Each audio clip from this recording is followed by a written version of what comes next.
Why do heroes do what they do?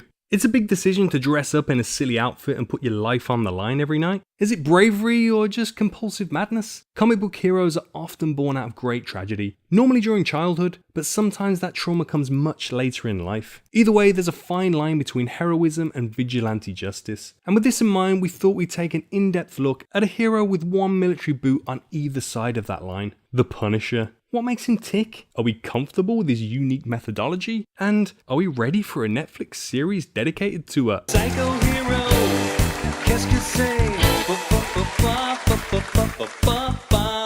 Let's be frank, Punisher ain't your grandpappy superhero. There's no cape, no cowl, oh no yeah, he brutally murders people too. He does have some moral code though, in that he only kills those who really deserve it, at least according to him. So as long as you're not a murderer or a human trafficker or a pimp, and you don't offer him any kiddie porn, you're pretty safe. He's an anti-hero in the mold of a Travis Bickle or a Dirty Harry. He's prepared to kill, and he may even enjoy it. But what exactly transformed Frank Castle into the Punisher?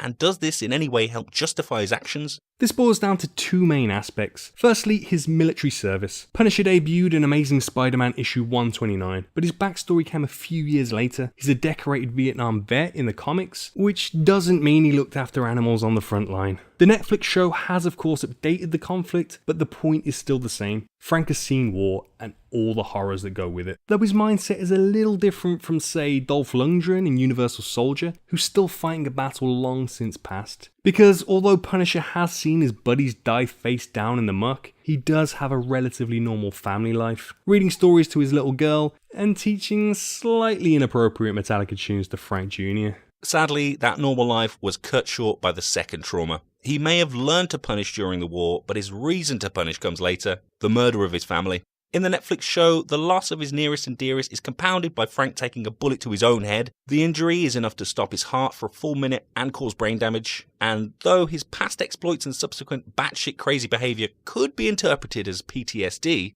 Frank rejects the notion, saying it's unfair to vets who are experiencing the condition. The injury, as it's mansplained in the show, leads to a psychological state called sympathetic storming, whereby Frank's constantly reliving his family's killing over and over. Fun times. This in turn gives way to extreme emotional disturbance, or EED, in which he becomes unstable and loses control. Obviously, a lot of killing follows, though it's all justified from Frank's perspective. Why do we bring this up? Well, as mentioned in the show, due to his psychological state, any transgression Frank commits should be considered a crime of passion, impulsive rather than premeditated, which kinda makes sense. Trouble is, Frank is known for his prep, executing plans and many a mobster with alarming precision. And it's here, in the spilled grey matter of Frank's victims, that we enter the moral grey area of the anti-hero.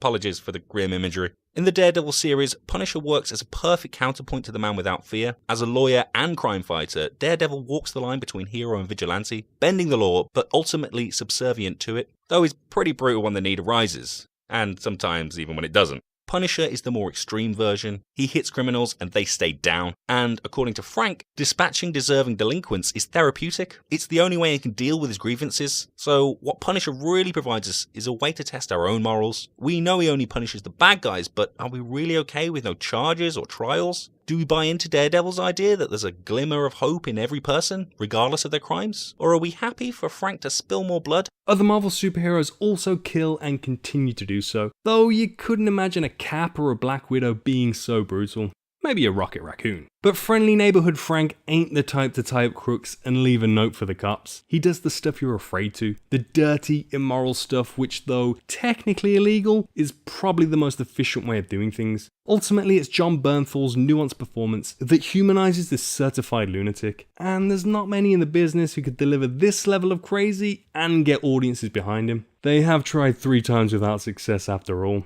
But let's face it, Bernthal's had plenty of practice wiping out The Walking Dead. In the comic world, the more graphic and violent Frank is, the better his books seem to sell. So while Netflix provides an appropriate platform to explore the more adult stuff, too much killing might put general audiences off, though hardcore fans will surely lap it up. Even if Marvel is happy to partner with gun manufacturers, Netflix seems to be more diplomatic, having delayed the release of the new show after the mass shooting in Las Vegas. While they definitely want to give us a more accurate portrayal of Frank Castle, there's an uneasy parallel, so we'll need to see at least some humanity from the protagonists and some pretty convincing bad guys who warrant the death sentence. In short, the new series will have to get the right balance to avoid accusations of glamorizing gun violence. Summing up, we can all empathise with the Punisher's tragic origin. Hell, most of us could probably give him a pass for offing those responsible. Trouble is, Frank continues to kill long after this apparent closure. He probably doesn't see himself as a hero, and he definitely doesn't show any remorse for his actions. So there's a bit of a disconnect. But I guess everyone's comfort level is different. Will Netflix double down on the extreme violence, or will they add more depth to this twisted character? Reviews so far seem to indicate a little of both. So, after a bit of binge watching,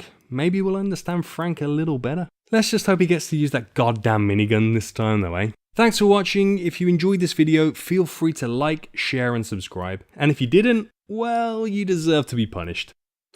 Just kidding. We don't care.